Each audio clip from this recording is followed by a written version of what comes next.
because I am convinced that the topic we're about to discuss is so critically important, so urgently needed, that if we, the men of America, do not get this right, I believe our nation is both damned and doomed. Welcome to First Responder Fitness with Carl Wimmer, where armor is forged through mental, spiritual, and physical preparation.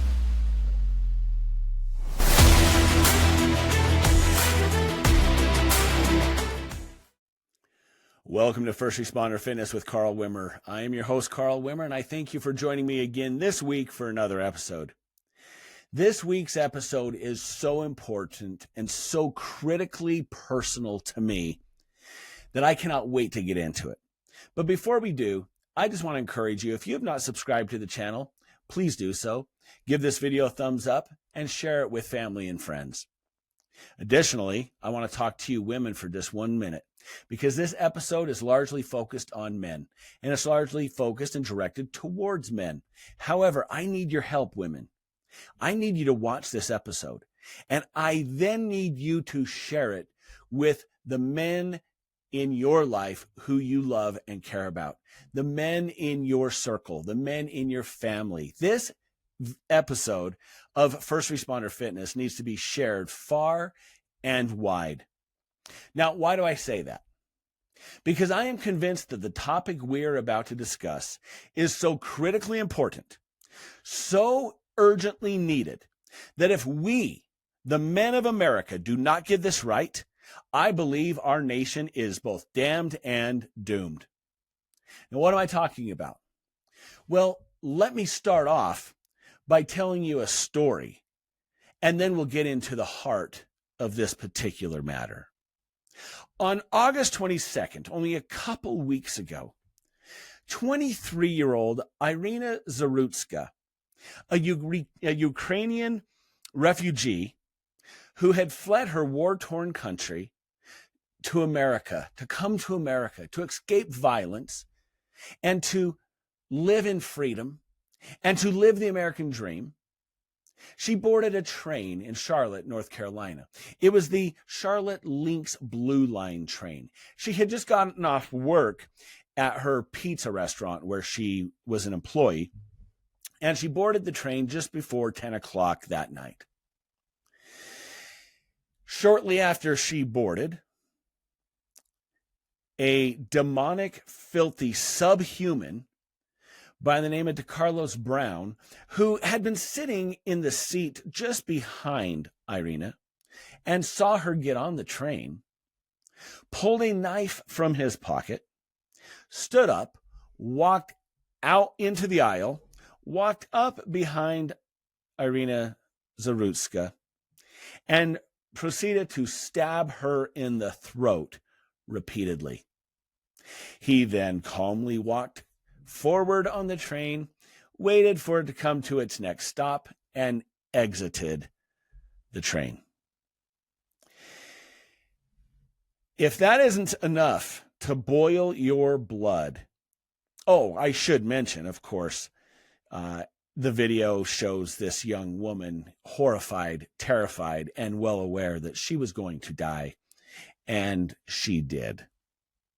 Iryna Zarutska, 23 years old, fled here to the United States to live the American dream, to escape violence, and had her life snuffed out by some demonic creature. That just absolutely frosts me beyond belief. But what irritates me just as badly, just as equally irritating, is the fact that if you look at this picture taken from the train that day, there are at least 2, if not 3 men, all within arm's reach of this situation, who sat there and did nothing.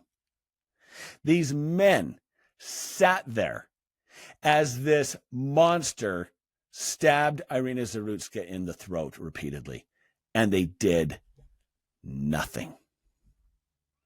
Now, I don't know if it was the horror of the moment that made them freeze, I don't know if it's because they have become so callous in society that we just don't care about people anymore, that humanity means nothing to us anymore, or, and I believe that this is the problem, you had a train full of cowards.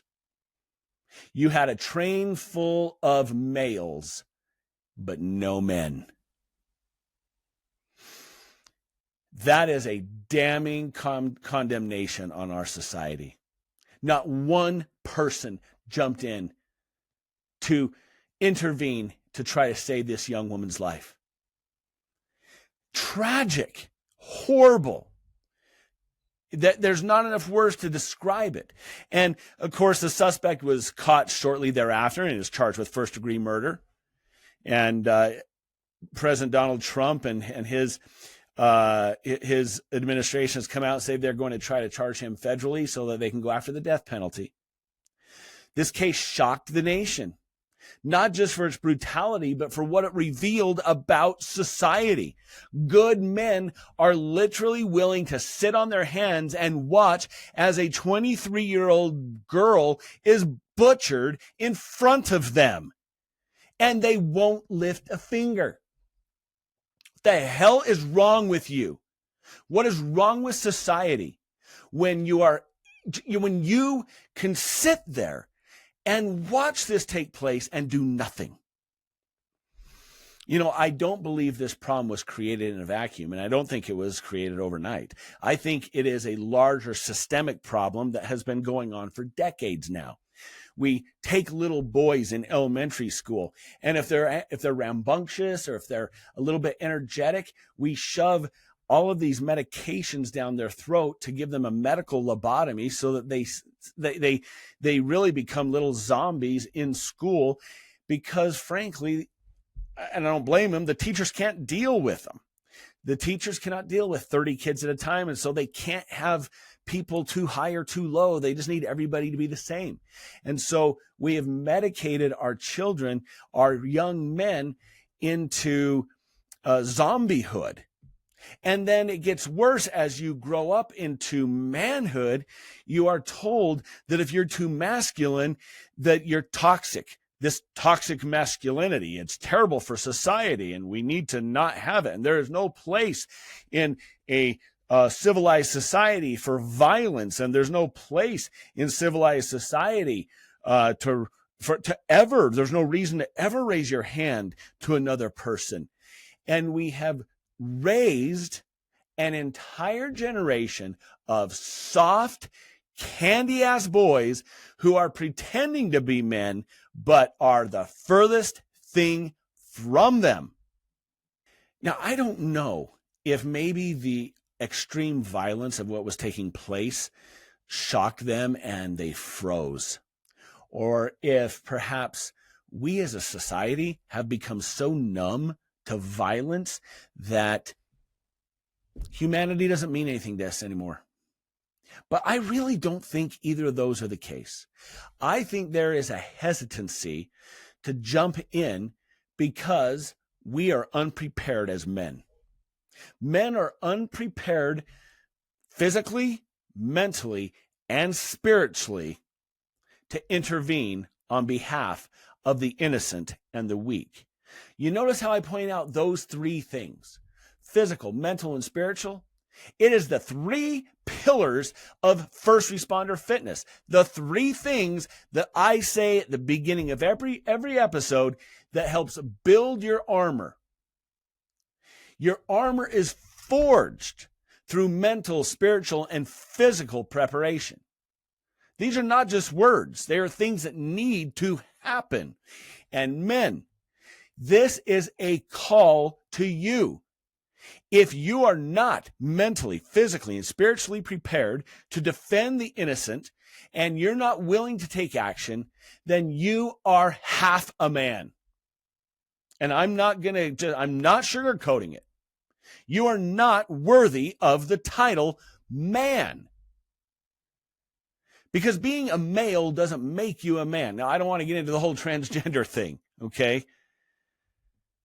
But If you pinned me down and you said, hey, do you believe in transgenderism? I'd say no, except I didn't see one man on that train that day. I saw a bunch of males, but not one man. Iryna Zarutska didn't choose to die that night. She boarded a train to go to work or to get home from work. In those final moments, as she knew she was going to die, she was bleeding out right there in the train. Dozens of witnesses were present, but nobody moved to intervene. Nobody moved to capture that filthy demon as he was just casually walking off the train. Men stood by passively and cowardly. The Bible tells us in the Old Testament, 1 Samuel 4:9, be strong. Prepare yourselves like men and fight. Do you hear that? Be strong. Prepare yourself like men and fight. It doesn't say sit down and cower or wet your pants. It says fight. Go ahead, wet your pants, but fight. It doesn't say, ooh, I hope somebody else steps in. It doesn't say pull out your phone and record it so you can get likes on TikTok. It says fight. The New Testament gives us the same call. It says, act like men, be strong, and let all you do be done in love. Isn't that interesting? Isn't that interesting? Because I've taught a lot of combat courses over the years. Many times I've taught them to citizens, and I've taught women combat courses. And without fail, I talk to people, and we talk about shooting, and we talk about using weapons in self-defense, or we talk about some really brutal hand-to-hand combat self-defense techniques. And without question, I always get somebody who say, man, I just don't know if I could shoot and kill somebody. I don't know, and this is how they put it, I don't know if I could hate or be so angry at someone that I would kill them. And I pause them immediately and say, look, you're going about this, you're thinking about this all wrong. The New Testament says, act like men, be strong, and let all you do be done in love. You see, killing, violence, being prepared and ready to do violence on behalf of the weak and the vulnerable is not about hate. And it's not about anger. Being willing to do violence on behalf of the weak and the vulnerable is about love. I oftentimes appeal to mothers. I say, don't tell me that you don't love your, when you bring home a little baby from the hospital. My first grandchild was just born just recently, about 2 weeks ago. And you see that little baby, and you're telling me you don't love that little baby enough to defend that baby, not only with your life, but with the life of any son of a bitch who wants to try to hurt her. You bet you do. Absolutely you do. You love that much. Killing, fighting, violence is not about hate and anger when used by good, wholesome, honorable, courageous people. The problem is we have a lack of good, honorable, wholesome, courageous people. Courage does not require violence, but it absolutely demands that you be ready to engage in violence if you have to. That's what courage is. A man who will not fight for the innocent has already surrendered his manhood. I'm going to say that again. A man who will not fight for the innocent and the weak and the vulnerable.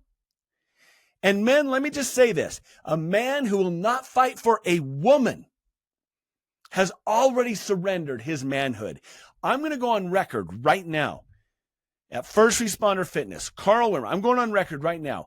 Men, if I'm ever on a train or in any public place and your wife is there, or your daughter is there, and somebody tries to cause violence against them, unprovoked, attacks them, I commit to you, I will fight to the death to protect your wife, and I will fight to the death to protect your daughter. My question is, will you do the same if it's my wife or my daughter or somebody else's wife and daughter? We need to rise up as men in this country. We need to rise up and become men of honor and men of courage. Sometimes protection requires violence, and that's not immoral. It is just and honorable. So I am going to charge you. I told you in the trailers and in the short videos preparing for this long podcast, I told you that today was going to be a clarion call to men in the United States. And I was going to give you some walking orders that I hope you will follow. And I hope you will take these to heart, men. So let's just start off. Number one, stop being passive.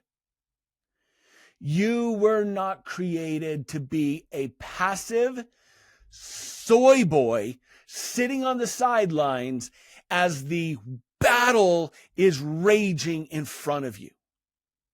You were meant to be in the battle, fighting and defending and rallying to defend loved ones and to defend the innocent. Stop being so passive. Number two, prepare yourself. If there's the single biggest problem, I think, if I were to identify the single biggest problem, and I think this problem leads to the passivity that I just mentioned, it is a lack of preparation. Men are unprepared physically, men are unprepared mentally, and men are unprepared spiritually to engage in violence on behalf of the innocent. More than 50% of the men in the United States are obese. You're overweight. You're soft. You sit at home on the couch. After work, you do nothing to improve your physical condition. And you're big. And maybe you're 270 pounds of mush, but you're 270 pounds. And you normally don't get messed with because you're so big. But that doesn't mean you are trained and prepared to engage in battle. And you know that. Deep down, you know that. Deep down, you know that if the chips are down, if your intimidation, if your threats, if you're puffing your chest out and pretending you have lats and your bigness, if it doesn't intimidate the person in front of you, you know deep down you have very, very little to back it up with. Very little. Arrogance gets in the way of physically preparing yourself. Arrogance of most men think that they know how to fight, yet most men have never been in a fight. As a combat instructor for my law enforcement agencies that I worked for, I discovered a trend over the years that majority, if not 100%, of the men and the women, of course, coming out of the police academy into law enforcement had never been punched before. They'd never been physically punched in the face. And we changed that almost immediately. The first week that they were employed by us, I'd get in the red man suit and they would have to fight. I taught them how to fight, and they got punched, and they learned what a punch feels like. They learned what it meant and how it felt. Most men, and this is not a condemnation, trust me, but most men have never been in a battle. Most men have never been in a fight. Most men have never been in a life and death situation, but that doesn't mean you can't physically, mentally, and spiritually prepare yourself. So what do you need to do? Let's talk about physical preparation now. Physical preparation. First of all, get off the stinking couch. Get yourself to the gym. Work out. Lift some weights. At a bare minimum, start lifting weights. Now, being strong does not win fights if you're fighting someone who is skillful. Okay? Bottom line. But all things being equal, if you're both unskilled, untrained, never been a boxer, never been a martial artist, never been a jiu-jitsu practitioner, if you're just your average untrained dude, the stronger guy usually wins. So be the stronger guy. Get to the gym 3, 4, 5 days a week. Lift weights, lift heavy weights. Do some cardiovascular exercise. I have oodles of videos on both of those topics. Look at them and watch them. Get some cardiovascular exercise in because a fight is exhausting if you've ever been in one. I've been in many life and death, real fights where the prize was I lose, I die fights. And they are exhausting. Okay? So get into condition. Lift weights. Do some cardiovascular exercise. But you need to strengthen yourself. You know, I have a dear friend who works out at the gym with me. Well, we don't work out together, but he's there a lot whilst I'm there. And he's a strongman. He competes in strongman competitions. Wonderful man. And we're good friends because I was former world champion powerlifter, and he's much bigger than I am now. I've lost a lot of weight. I'm focused more on longevity and hypertrophy now rather than mass and size and strength. But I love talking to him because he says, you know, the stronger you get, the harder you are to kill. I'm like, amen, brother. Amen. And you know, he has a wrestling background, and so he has some combat experience. And when I was lamenting on Instagram about where are you men? Will any of you jump into the fray? Will any of you do anything? He was the first one to raise his hand and said, I will. Said, I absolutely will. And I'm like, you know what, Wade? I know you would. I know you would. And he is a gentle, kind, just a kind, gentle soul. A father, a husband, a family man. Strong as an ox. And he is ready and willing to do violence on behalf of the innocent and the weak. You know he doesn't want to, but he will. That's what we need. We need men who are humble, who are compassionate, who are full of love, but are ready to spring into violent action if they have to. So get to the gym, start lifting weights, start doing some cardiovascular exercise. The next level would be get yourself some training. Get yourself to the jiu-jitsu center down the street. You know, there's a combat center within driving distance of most of you. Go get some training on how to fight. If you've never been trained how to fight, you don't know how to fight. Okay? I'm sorry to break it to you, but you don't. Yeah, I mean, you think you do, but you don't. You'll be choked out in a second as soon as you go in there. It'll be the most humbling thing you've ever done. Go in there and challenge your a blue belt. Jiu-jitsu blue belt, or a sambo blue belt, or a judo blue belt, and just go in and challenge them. Tell them how tough you are. It'll be a humbling experience for you. Go get yourself some fight training, boxing, Muay Thai, Kempo. I mean, these things are better than nothing. Get yourself some martial arts training, jiu-jitsu. Get yourself some martial arts training that you can add on top of your physical fitness, your strength. Be prepared.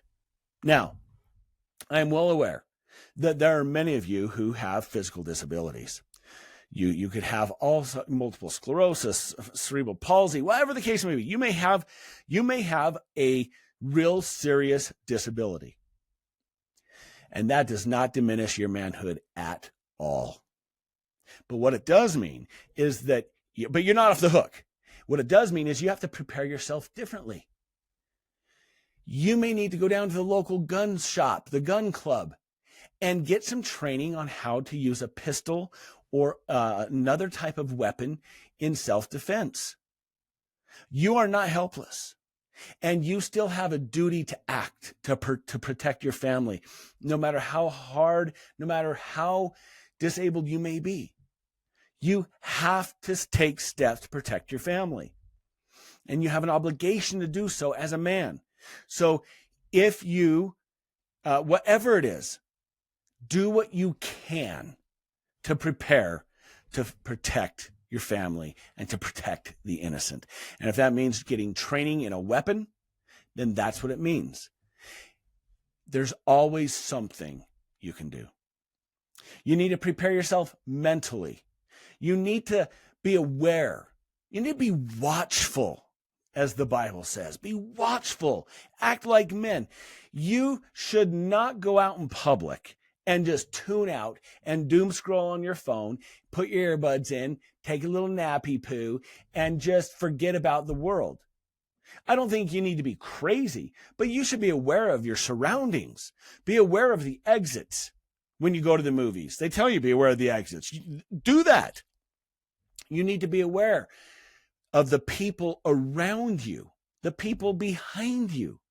You know, I'm a little overzealous, but that's because 25 years of police work, I never sit with my back to the door. I am uncomfortable sitting with my back to the door at a restaurant. My wife knows that. She'll just take the seat. She just naturally takes the seat and allows me to face the door. Start doing that. Men, start taking ownership of your protection, of your security. You are your family's bodyguard. Now, I got to tell you, I'm going to divert for just a second. I know I'm giving you these three things, which is one, don't be passive. Two, prepare yourself. We talked about physical preparation and a little bit about mental. We're going to take just a diversion for a second, because I'd be remiss if I didn't mention the assassination of Charlie Kirk. Something that has broken my heart and has devastated me. Something that has triggered something in me that I haven't felt in a very long time. And I might do an episode on this. So uncalled for. When we cannot discuss and talk about issues without getting shot and killed. It's ridiculous. And then to see the demonic filth that is celebrating his death. It's ridiculous. And I have no mercy for the vile, vicious evil that is that. But I digress. My son, who is a EMT firefighter, and his beautiful newlyweds, his wife, she's a part of Turning Point USA. And she was asked to lead a candlelight vigil at a university near a few hours away from our home. And so my son and my daughter-in-law drove down to this university where they were going to lead this candlelight vigil. And I talked to my son about his duty to protect his wife, about the fact that he is her bodyguard. Yes, there will be police there. Yes, there will be security there. But at the end of the day, men, you are your family's last, first, and only line of resistance. You are called to protect your family. And I have never been more proud of my son than when I received this picture. There's his beautiful bride, his beautiful wife, standing up there with a microphone, being bold and courageous and talking about Charlie Kirk. And there's my son standing right in front of her, facing the crowd, scanning the buildings, scanning the trees. And you can just see that there was no filthy, rotten bastard that was going to get to her without going through him first. That is a man. That is a man. My son, my own son, gave me hope in manhood that day. That's what we all need to be doing. But he is physically prepared. He is mentally prepared, and he's spiritually prepared. That's the third part of preparation. You've got to come to grips and come to an understanding that God did not call you to be a doormat. God instead has called you to defend the innocent, to defend the weak, and to defend your family. You are not called to be a pacifist who sits there and allows people to murder your wife, your children, your kids, and yourself. You are to stand up and defend yourself. And you need to come to a spiritual understanding of that so that you can be prepared when the moments come and you are ready. Refuse to be a man sitting down while evil acts in front of you. The third thing that I am calling on all men in this country and who watch First Responder Fitness to do is to commit to defend. Commit to defend. Picture with me, can you imagine what this world would be like if every man took a vow of courage and honor to defend the weak and the innocent? You see, the police can't be everywhere. I know that better than anybody as a retired police officer. Law enforcement and security cannot be everywhere. But guess what? Men are everywhere. We are in the stores. We are on the trains. We are in the restaurants. We're at theaters. Men, can you imagine what we could do, how we could change this world if you would prepare yourself, if you would stop being passive, if you would prepare yourself physically, mentally, and spiritually, and refuse to be a man who sits on the sideline while innocent people and the weak are destroyed. Can you imagine if every man took a commitment to be a defender of the good? If every man made a commitment to be a defender of the innocent, if every man made a commitment to be a defender of women and children, can you imagine how good this country would be? We are everywhere. We are the eyes and the ears. We're also the fists and the feet and the weapons, the tools that can defend the innocent. We could change this country. Men, you're the only thing that can change this country. If only you'd prepare and commit yourself to defending the weak and the vulnerable. So that's it. That is what I'm calling on all men in the first responder fitness community, all men in America. Stop being passive. Prepare yourself physically, mentally, spiritually, and commit to defending the innocent.